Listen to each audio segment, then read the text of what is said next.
two missing Rexburg children. Kauai police arrested their mother, Lori Vallow. Lori Vallow will appear tomorrow before a judge to face charges that include child abandonment. On June 9th, 2020, investigator Ray Hermosillo dug methodically in the backyard of Chad Daybell's rural Idaho home. The scent hit him first, a putrid odor of decomposing flesh. Under a layer of earth and stone, Hermosillo uncovered what he first thought was a buried pet wrapped in plastic. He then saw human arms bound with duct tape, a little boy still in red pajamas, a white plastic bag cinched around his head. 7-year-old Joshua Vallow, also known as JJ, had finally been found. Welcome to Timeless Mysteries. Please like and subscribe. Unraveled details of extreme religious views, light and dark spirits and zombies, and mysterious deaths. Lori and Chad Daybell were both convicted of killing Lori's kids. Today we're examining a case so horrifying, so utterly beyond comprehension, there's just no words. A mother saw her children as zombies possessed by demons. Not as a figure of speech, not as a hyperbole. She literally believed dark spirits had taken over their bodies and there was just one action left to take. This is one of the worst familicide cases of all time. You don't want to miss this. Nearby, in a crude pet cemetery, investigators uncovered charred human remains scattered in a shallow grave. The scant, burned body of 16-year-old Tylee Ryan.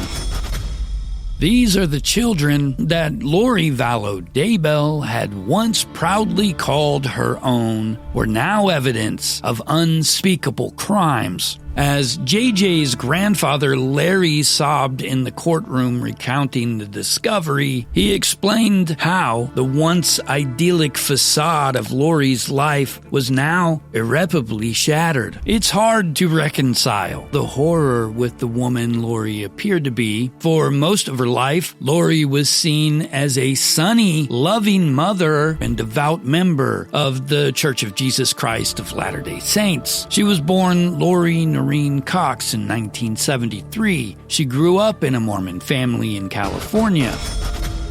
In her youth, she achieved minor fame. In 2004, Lori was a contestant in the Miss Texas Beauty pageant and on the game show Wheel of Fortune, cheerfully telling Pat Sajak that she had a wonderful husband, Joseph, at home, who is watching our two beautiful children. By then, she had already been married 3 times. Her family would later say that when Lori was in love, she wore her heart on her sleeve. She married young at 19, then again in her early 20s, having a son, Colby, in 1996. In 2001, she wed Joseph Ryan, with whom she had Tylee in 2002. Lori doted on Tylee. Her friends recall her really being excited to have Tylee and throwing herself into motherhood. The self-portrayal of happy wife and mother hid darker undercurrents.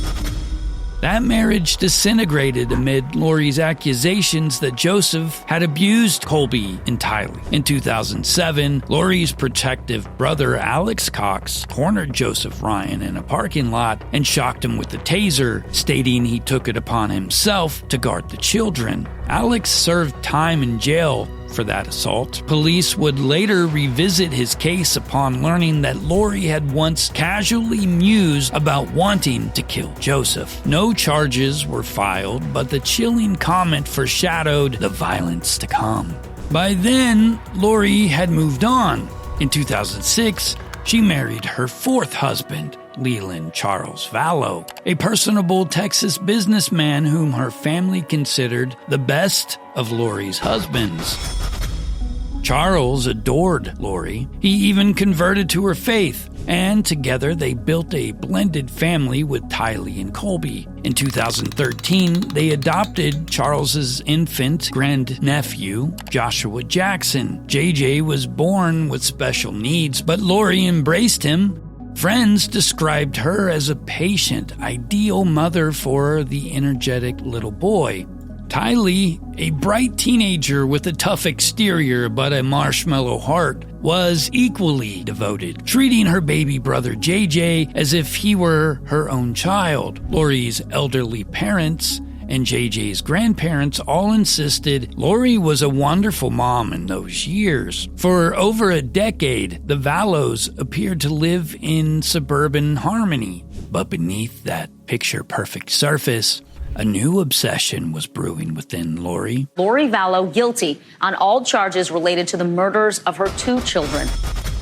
Sometime around 2017, her religious fervor took an extreme turn. Lori became fixated on the books of Chad Daybell, a minor celebrity in the fringe Mormon circles who published doomsday-laced religious fiction. Chad wrote of the impending apocalypse, visionary dreams, and battles with demonic forces. Lori consumed Chad's writings voraciously and began attending preparatory seminars and listening to podcasts by excommunicated Mormons preaching on end-time survival. Close friends noted that by 2018, Lori spoke of little else. Apocalyptic prophecy became her focal point, and it caused friction in her marriage to Charles. The once easygoing wife now saw herself as someone set apart, privy to divine mysteries that even her devoted husband couldn't fathom. In 2018, Lori's private fascination burst into reality when she finally met Chad Daybell in person. She traveled to a religious conference where Chad was speaking. When Lori crossed paths with Chad, an instant, profound connection formed. Observers later noted that Lori flirted openly with Chad at the conference. Chad, for his part, gravely told Lori that they had been married before in multiple past lifetimes stretching back to biblical times. This was the pickup line of the century. Chad's words came dipped in spiritual honey, thick, golden, intoxicating, and Lori drank them in, instantly addicted to his poison. The two spent that weekend engrossed in conversation about holy missions and mystical visions. When Lori returned home to Arizona, she was a changed woman. Charles Vallow could only watch in alarm as his once devoted wife now spent hours on the phone or texting with Chad Daybell about visions of divine destiny. In early 2019, Lori confided to friends that she believed she was a divine being called to enact God's will in the end times. Chad had fed her a cosmology drawn from obscure Mormon apocrypha and his own imagination. The pair began recording podcasts together, blending religious terminology with mysticism and survivalist zeal. They told a small circle of followers that they were gathering the chosen souls who would survive the imminent apocalypse. To those believers, Chad and Lori presented themselves as prophetic leaders. To everyone else, Lori's behavior looked like a drastic personality shift. By February 2019, Charles Vallow reached a breaking point. He discovered Lori and Chad were exchanging romantic, deeply spiritual messages. Confronting Lori, Charles was stunned when she told him outright that she was exalted, that she no longer cared about him or even JJ, and that he was standing in the way of her holy mission. In a desperate bid to protect himself and the children, Charles filed for divorce. In court documents, he warned that Lori's belief had veered into dangerous territory. She called him a dark spirit and threatened to kill him if he got in her way. She claimed to be a literal god assigned to carry out holy work. Alarmed, Charles also sought a protective order. But within weeks, Lori vanished, leaving the kids with others. For days, no one knew where she went. When Lori returned to Arizona, she convinced Charles to suspend the divorce proceedings, promising to reconcile. Charles, ever hopeful, withdrew the petition. It would be the last mistake of his life. On the hot morning of July 11th, 2011, Charles Vallow arrived at Lori's suburban Phoenix rental home to pick up JJ for school. Inside, Lori and Alex Cox had prepared an ambush. What exactly happened is known only through their later claims. An argument broke out. Alex emerged with a handgun. In the ensuing confrontation, Alex shot Charles twice in the chest, killing him on the living room floor. When police arrived, Lori concocted a story. Charles had attacked Alex with a baseball bat, and her brother fired in self-defense. Tylee told officers she had grabbed a bat to defend her mother during the fight. Strangely, instead of dialing emergency services, Lori had coolly gathered JJ and left the scene. Within an hour of her husband lying dead on the living room floor, she drove JJ to school and stopped for breakfast, then casually shopped for flip-flops. Body cam footage of responding officers captured Lori smiling and joking, her demeanor bizarrely carefree for a grieving widow. Investigators would later describe her attitude that day as oddly nonchalant. When notifying Charles's grown sons from a prior marriage of their father's death, Lori merely texted that their father had passed away with no explanation. Behind the scenes, Lori assured her inner circle that Charles had been a zombie, the term that she and Chad had used for someone possessed by an evil spirit, and thus his killing was justified. Alex felt no guilt. In text messages, Lori thanked Alex for removing the evil spirit they insisted had taken over Charles's body. The death of Charles Vallow was shockingly calculated. Charles's death freed Lori to fully entwine her life with Chad Daybell. Within weeks, she moved Tylee and JJ to Rexburg, Idaho, Chad's hometown. 16-year-old Tylee, once inseparable from her mom, had grown wary of Lori's new friends and bizarre doctrine. In Idaho, Lori began referring to Tylee and JJ as obstacles too. To her warped mind, even her children were not exempt from the gathering battle between light and dark. She and Chad had devised a system that categorized souls on a spectrum. They claimed some people were so dark that their true spirits had been forced out and replaced by demonic entities.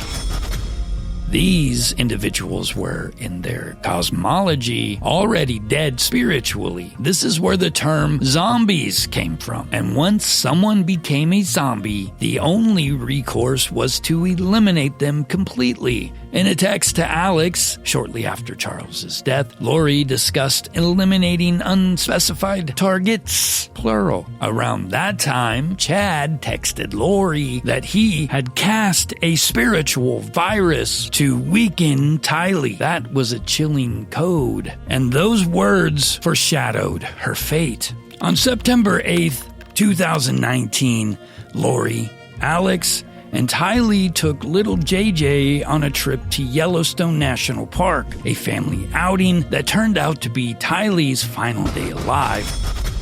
A photograph from the day shows Tylee smiling bravely at the camera. What happened after has been painstakingly reconstructed by digital forensics. In the early hours of September 9th, Alex Cox's cell phone pinged in Lori's apartment and then on Chad Daybell's property, specifically near the area of the pet cemetery where Tylee's remains would later be found. Text messages intercepted that morning showed Chad messaging his wife Tammy that he had shot a raccoon on their property and buried it. Investigators now believe this was a ruse to explain why a spot on their land had been freshly dug up. In reality, it was because Tylee's body had been buried there in pieces. Tylee's cause of death remains uncertain. The teenager's remains had been dismembered and burned beyond recognition. After that day, Lori pretended Tylee still lived, using Tylee's cell phone to send her older brother Colby casual text messages. Colby grew suspicious at the uncharacteristic brevity of Tylee's texts. In truth, Tylee had been buried in a crude grave on the Daybell property. Just 2 weeks after Tylee's disappearance, it was 7-year-old JJ's turn. On the night of September 22nd, 2019, Lori's friend saw Alex carry JJ, who was clad in red pajamas and asleep, out of Lori's living room. That was the last time anyone outside the conspirators saw JJ alive. The next morning, JJ was gone. Lori blithely told her friend that JJ had been acting like a zombie, so his uncle Alex had picked him up. In reality, Alex brought JJ to the same patch of Chad Daybell's backyard where his sister lay. There, according to later autopsy reports, JJ was suffocated with a plastic bag taped tightly over his face. The little boy's body was buried in a shallow grave. When forensic examiners later unwrapped him, they found a clump of long blonde hair stuck to the tape, sealing JJ's corpse. This was a strand of Lori's own hair, bound up in her son's remains. It was a damning physical link tying the mother to the murdered child.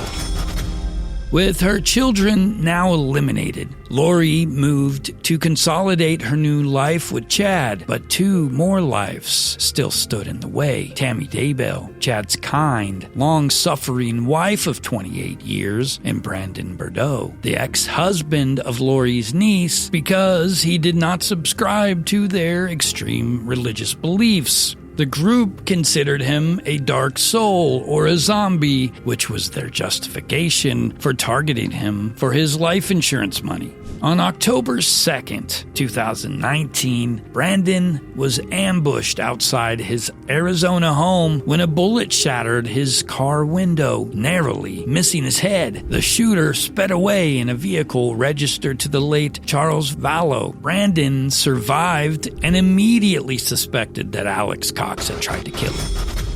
Brandon had been outspoken about the group his ex-wife had joined. Indeed, investigators would later charge Lori in a conspiracy to murder Brandon. Phone records placed Alex scouting Brandon's neighborhood and searching for ballistic information. 18 days after Brandon's narrow escape, another shooting occurred, this time targeting Tammy Daybell in rural Idaho. Late on October 9th, 2019, Tammy frantically called emergency services, reporting that a masked man had approached her in her driveway and fired what she thought was a paintball gun at her. She was badly frightened but unharmed. When Chad and Lori heard Tammy survived, Lori flew into a rage. According to a witness, Lori received a call and then spat out a fury about someone's incompetence.